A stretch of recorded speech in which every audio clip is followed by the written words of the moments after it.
Well, appreciate everybody being here. This is a really exciting day for us, and I believe this is the fourth time that we've had the privilege, this organization, to celebrate the signing of Alex Gordon. Certainly, when he became a player out of the University of Nebraska, second overall pick in the country, before our time. But this is the third opportunity our baseball operations department has had a chance to sign Alex Gordon. He is and remains one of the most admired players in Royals history, in my opinion. He's somebody that is forever a part of our great history.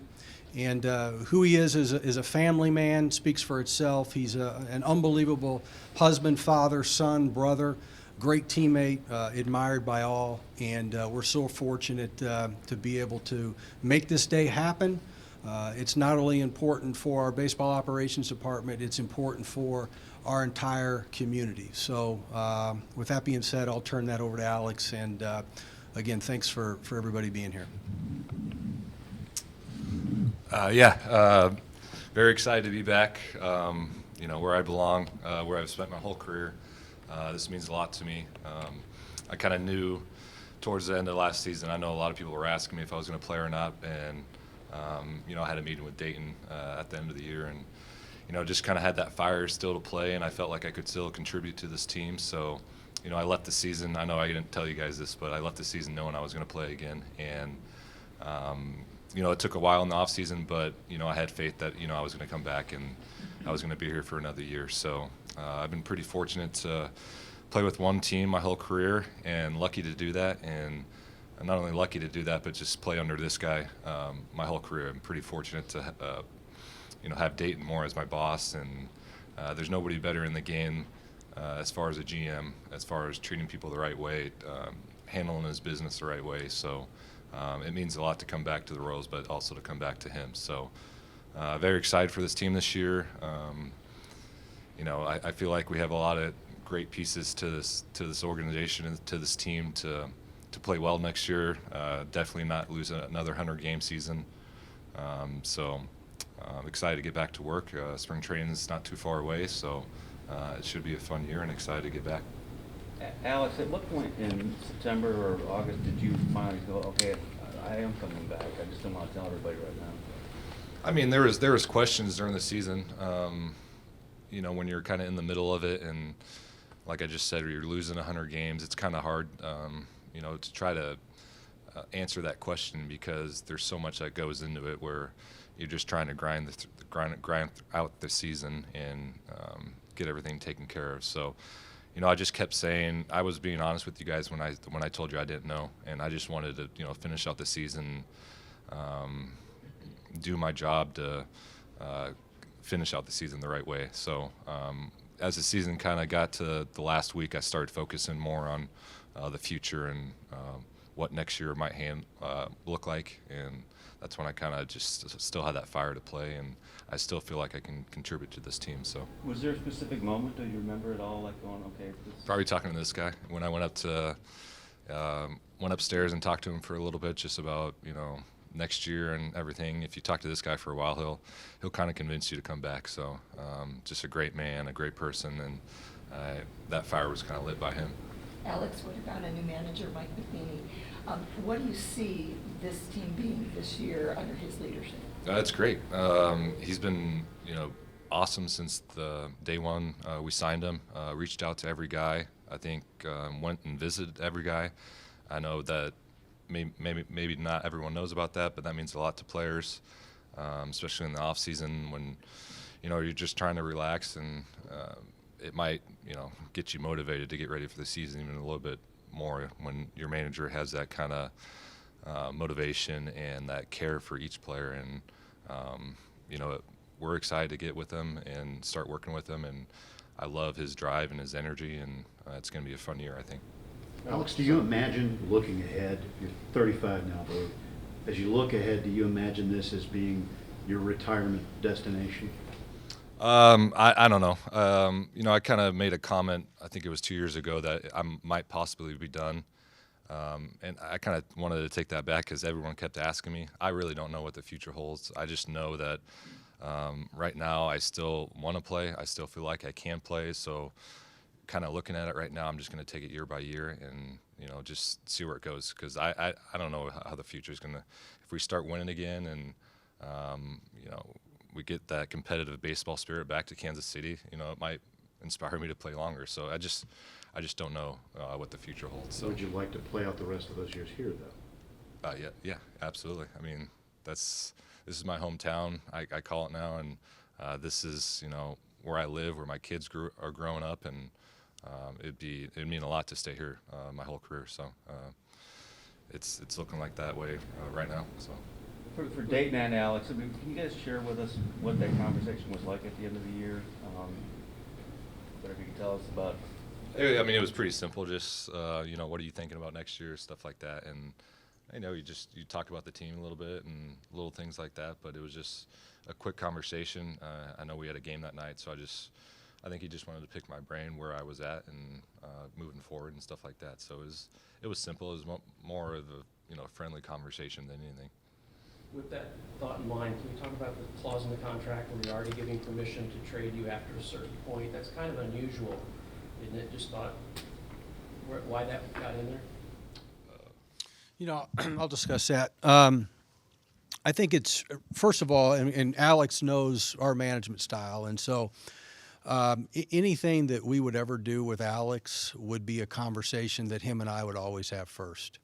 And it's really important because it's about the players. It's always been about the players.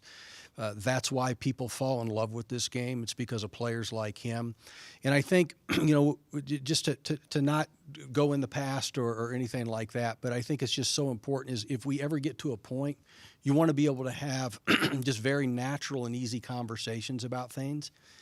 And because if you decide together that we need to perhaps look at other options that benefit Alex, you take out all of the certain dynamics with approval from the union and other things that have to take place for something to happen. So we just all felt collectively the best thing to do is just manage that situation now.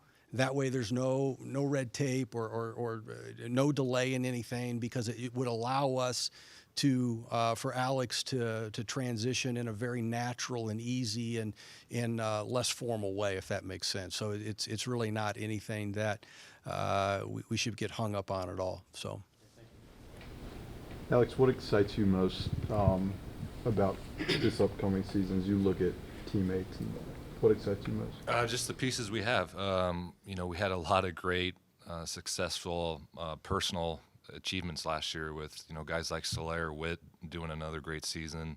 Mondi, had a great season until he got hurt. So Dozier breakout season. So, being a position player, when I look at our position players, I feel like we're as good as anybody in the league, athletically and just kind of how we bond together. It's a great team, and that's one of the reasons I wanted to come back. I love these guys that I'm playing with, and if I wasn't having fun with these guys or it wasn't enjoyable, I wouldn't have came back. So that was a big piece when deciding on whether to come back or not. So I'm excited for it. I'm tired of hearing about the rebuild. It's kind of been like a 2-year thing, and I feel like we're better than that. And I feel like if we think that we're better than that, I think we're going to play a lot better. So just that mindset of knowing that we can go out there and win, and knowing that we can compete, and I feel like we can. Alex, you've made some changes the last couple of years in terms of mechanical, but also just your habits and routine and things like that. Do you feel like that's allowed you to feel the way you do now, that you're ready to keep playing for however much longer you decide to? Yeah, I just over the last couple of years, I feel like kind of 16 and 17, I went through a lot of injuries and kind of got stuck on those things, and it was hard to stay on the field and get comfortable, I guess. And after 17, I kind of got to a slower start in 18, and just kind of took a step back and tried to find myself again, and I felt like I did, just being more athletic and focusing more on my baseball skills than anything else, and that went into training, how I prepare myself for a game, completely changed the way I looked at things. So just trying to be more athletic now than anything in the box, on the field, and all around. So. Alex, do you see your role adjusting at all in the clubhouse too as you get older? You're not ancient or anything like that, but the way other players look up to you now? I feel so. I think so. Hopefully they do. Hopefully they look up to me. I try to just be myself on a daily basis, and I feel like if I do that, then that's going to be a good leadership role. I think over the years I've kind of spoken up a lot more than I have in the past, and I think I'm going to do that a lot more this year. It's always great to have another guy like Salvi coming back to, kind of have that leadership role too. So there's a few guys in there that can take that responsibility, but I feel like I'm a big part of that too. So. When you sat down with Mike, what sort of feel did you get? I mean, obviously you guys haven't done spring training or anything yet, but just did you get a sense of him just getting ready to go into spring training? Obviously a new manager for the first time in a while. Just energy, excitement. He's taken a year off. He was with us for a year, but just fired up to be back in that manager spot and ready to win. And I think that's been a big key, expressing that to our players right now over the offseason, just not rebuilding. We're ready to win now, and hopefully we can get that mindset in spring training, because I feel like that needs to be addressed, and hopefully it will be in spring training. How do you address that? What? The mindset of time to win now. You just develop it in spring training. I mean, it's easy to sit up here and say it, but that's a lot of words just coming out of my mouth. It's going down to spring training, getting after it, leading by example, leading in the clubhouse and stuff like that. And that's what I'm going to try to do, and try to set this team up to be ready to win on opening day and kind of go from there. So I know not a lot of people are probably expecting us to win, but that's what makes baseball, sports great. Sometimes you can go out there and do something special that no one's really expecting. So that's what I'm going to try to develop in spring training, and hopefully we can do that. Alex, this team inspired the Chiefs when you guys went in your World Series run. Seeing their success now, does that kind of light that championship fire scene? Oh, you're giving me goosebumps right now just thinking about it. It's kind of been looking into a mirror in 2014, 2015 with the Royals, just the way they've gone about the playoffs, how they compete together on the field. They're just having fun. They're coming back. They're coming from behind almost every game. So it just kind of reminds you of what we went through. And I went to the Houston game, and that was one of the best games I've ever seen. So it's kind of got me fired up for our season, just to kind of it kind of makes me want to get back to 2014, 2015, and just that joy that we had throughout those years, and bring that back to Kansas City. But it's great that the Chiefs are doing it now, and it's great for the city. So About playoff games. Some of those guys are in their first set of playoffs. Mm-hmm. Given that they've got a huge game coming up in 9 days, what advice would you give them? I don't know. I think they got it figured out. I was at the game for Houston, and I remember when they were down 24-0. I was looking down on the sideline. I saw Travis Kelce pacing the sidelines, kind of yelling at his guys, and just getting the guys fired up. And it kind of reminded me of Moustakis in Houston when we were down by a lot, and no one expected us to win. He kind of went up and down the clubhouse or the dugout and started yelling at everybody, got everybody fired up, and then we came back. So it was just kind of like, just brought back good memories. And I told my guys that I was with at the game, I was like, watch this, Travis Kelce's going to have a big game, and he's going to lead the comeback. And sure enough, 3 touchdowns later, it was pretty special. I got goosebumps talking about it, 'cause it's exciting. I'm fired up for the guys, and I can't wait till next Sunday. Both Alex and Dayton, I think you guys have been around Salvi longer than anybody. Considering the ceremony is going to be later on, I wonder, do you have a sense of how important, just the citizenship process and everything, what that means to him, since you guys have been around so long? I know it means a lot to him. I just saw him a couple minutes ago and just congratulated him on it, and it almost looked like he almost teared up. So I know it means a lot to him, and I'm happy for him and his family, and I know this is a special day for him. So hopefully I can see it and be around for it and be a part of it, because me and him have been together for a long time. So I'd like to be here to support him. Same. Yeah. That Houston was like the Oakland Wildcard game. The football game. Yeah. Yeah, I mean, Houston. Like that wild card game. yeah, just different sport, just same personalities, almost same chemistry, and same comebacks. So it's great to see. Do you have any more Nate? questions for Al? Just one more quick one. Fans were encouraged to wear red today here at FanFest. Dayton, I know you're busy running this team, but you gonna carve out a few hours next Sunday to watch a little football? Yeah, actually, you know, one of the things that we get to do as a family is watch the Chiefs every Sunday. I get to watch them as a fan, and don't have to live and die on every play.